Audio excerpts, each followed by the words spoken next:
Salut à tous.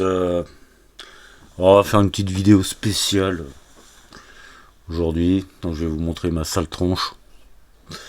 Bref, on va parler d'une gamme de chez Mattel qui me tient à cœur. J'aime beaucoup cette gamme. Entre autres gammes que Mattel nous sort sur Masters of the Universe.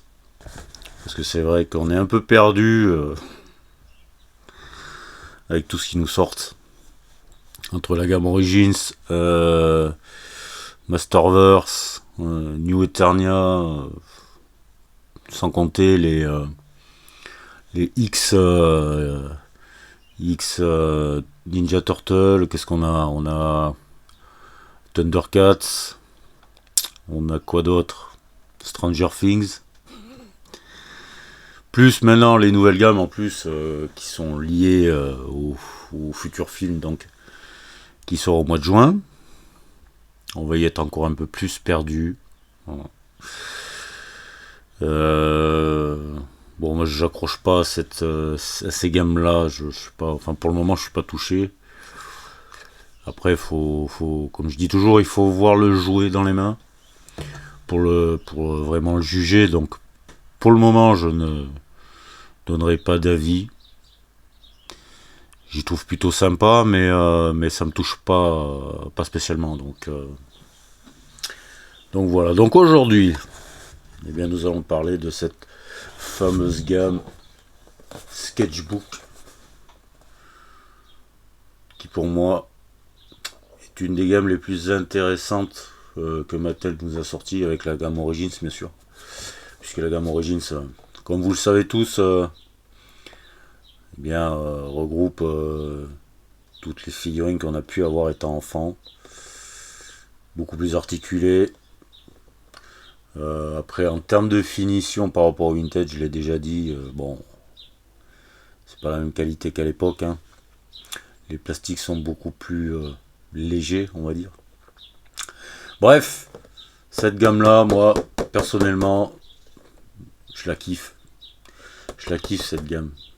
Pourquoi? Parce que simplement, parce que comme vous le savez, hein, bon, c'est tiré des croquis originaux de Mark Taylor, donc forcément, ce qui nous dit que on a le droit à des figurines totalement inédites, et je trouve ça plutôt sympa.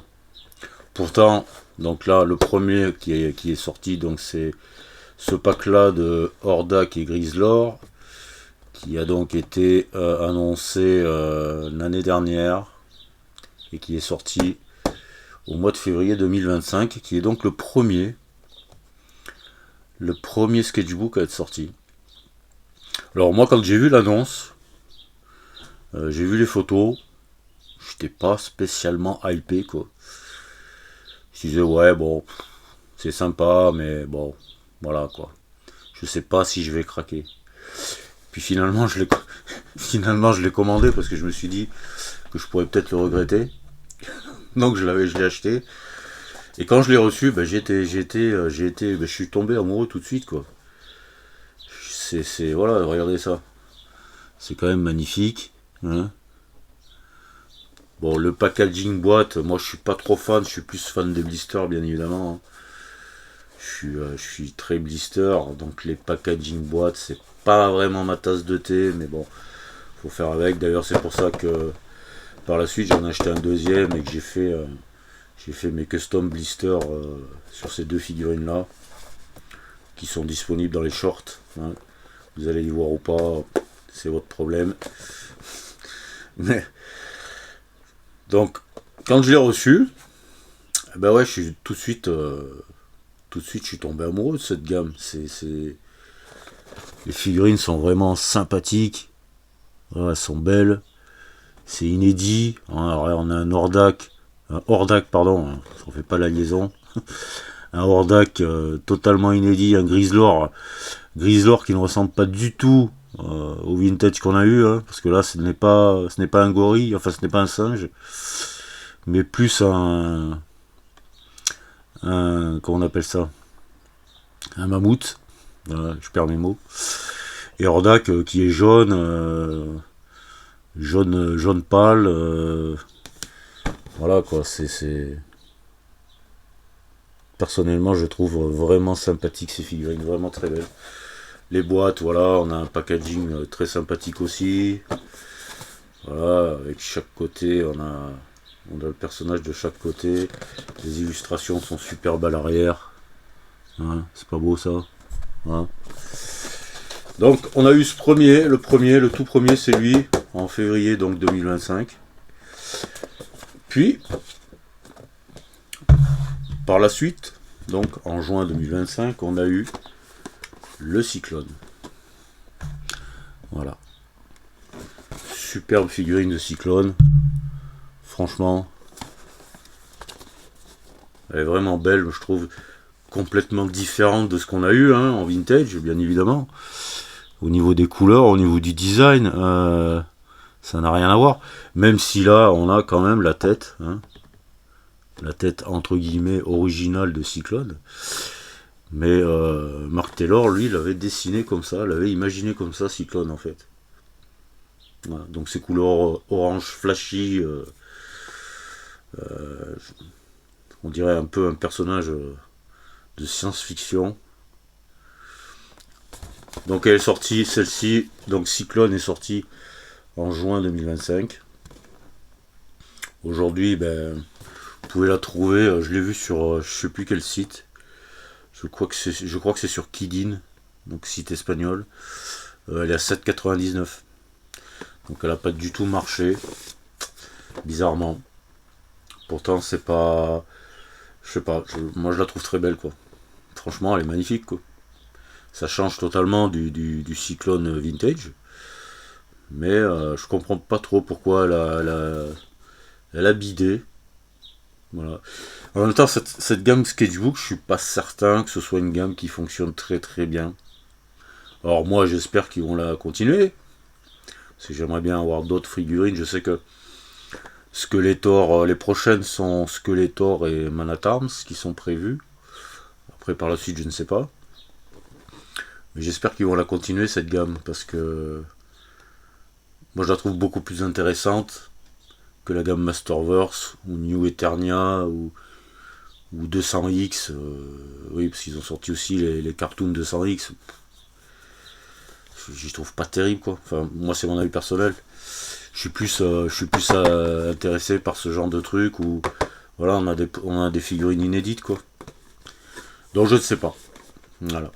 Donc après Cyclone, on a eu au mois de septembre, on a eu Spicor. Donc Spicor, encore une fois, totalement différent du vintage. On n'a pas du tout les couleurs du vintage. Hein. Le vintage, lui, ben, voilà, il est violet, il est très très très flashy.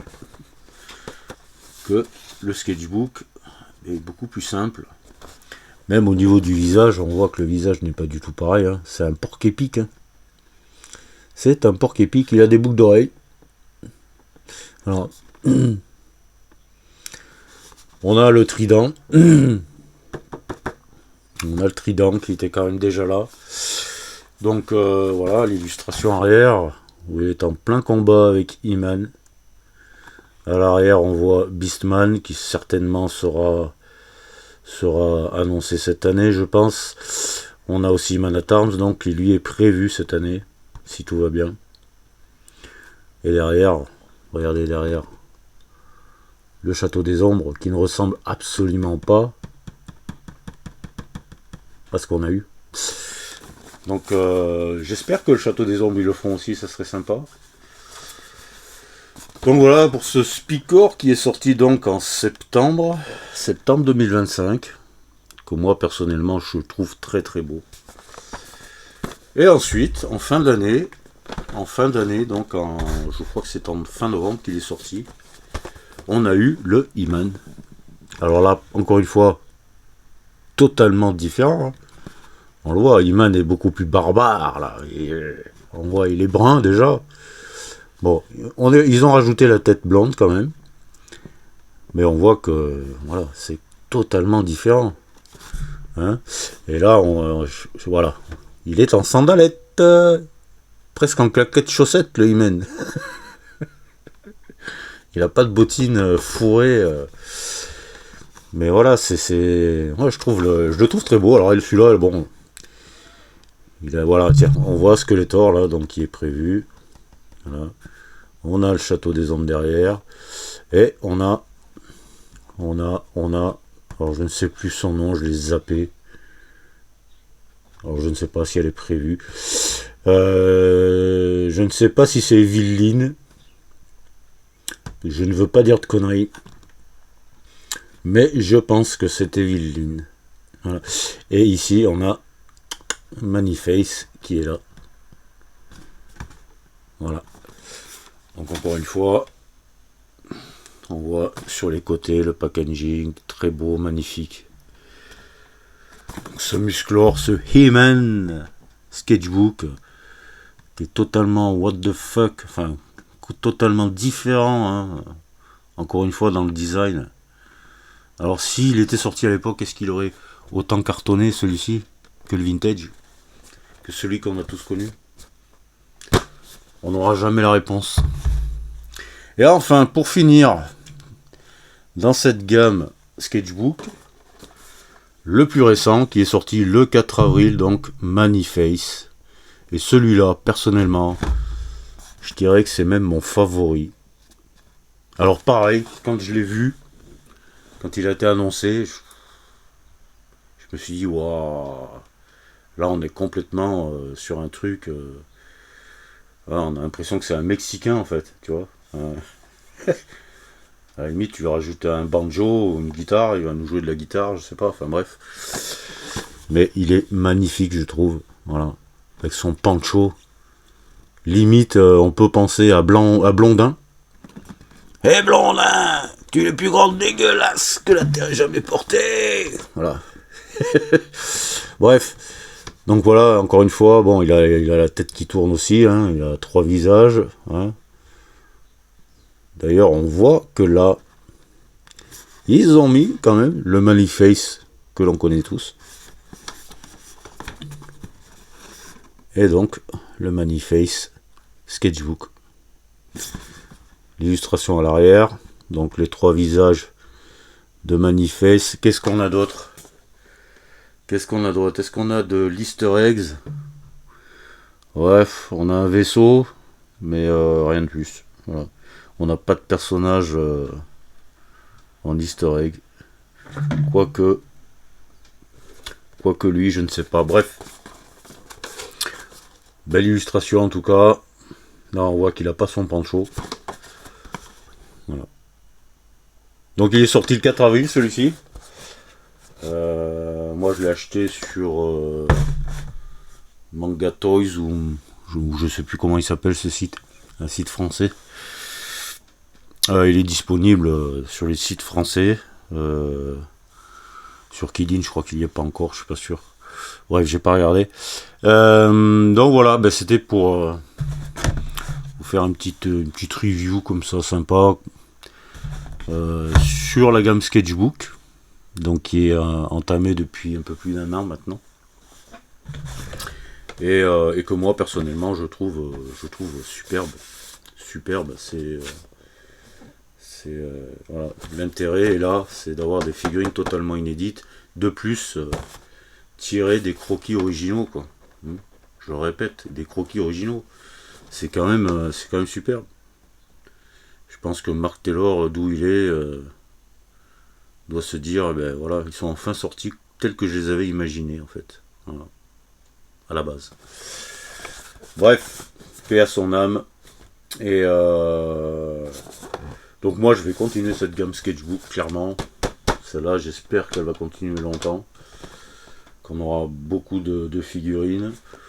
Après, pour les autres gammes, comme je vous l'ai dit, moi ça m'intéresse pas spécialement. D'ailleurs, il y en a une qui doit être arrêtée, je crois que c'est la Masterverse, qui doit être stoppée d'ici la fin de l'année, je crois. Donc après, on verra ce que ça donnera pour ce qui est de la gamme tirée du film. Je sais qu'il y a la version Origins, il y a une version une version soi-disant pour les enfants, alors je sais plus comment ils ont appelé ça, et puis une version entre guillemets ressemblant au Masterverse, qui sont plus fidèles au film. Alors même si cette gamme, c'est dans ces trois gammes qui doivent sortir, même si je dois être attiré par une, je pense que je me dirigerai plus vers la gamme Origins parce que c'est plus fidèle et enfin c'est dans la continuité de ce qu'on a connu et dans la continuité de la gamme Origins. Mais je ne pour le moment, non, je suis pas spécialement attiré. Je vais attendre de voir ce que ça donnera en vrai. Si j'arrive à les voir en vrai, peut-être que je craquerai. Mais sinon, je vais faire l'impasse. Je me concentre surtout sur... déjà, j'espère que la gamme Origins va se terminer. Ça serait bien, il est temps. Mais après, je me concentre donc personnellement sur la gamme Origins. Sur la gamme Cartoon, parce que je kiffe la gamme Cartoons. Je trouve qu'elle est elle aussi fantastique. La gamme Sketchbook et la gamme Power of Grayskull, parce que je suis abonné au club Grayskull, donc forcément. Et puis aussi, encore une fois, parce que là, ça permet d'avoir des figurines inédites, entre autres. Donc voilà, donc je vais arrêter le blabla. Hein. N'hésitez pas à dire en commentaire ce que vous pensez de cette gamme Sketchbook. Est-ce que vous la faites? Est-ce que vous la faites pas du tout? Est-ce qu'elle vous plaît? Est-ce que vous ne l'aimez pas du tout? C'est chacun son propre avis. Et sur ce, je vous dis à ciao, à bientôt et prenez soin de vous.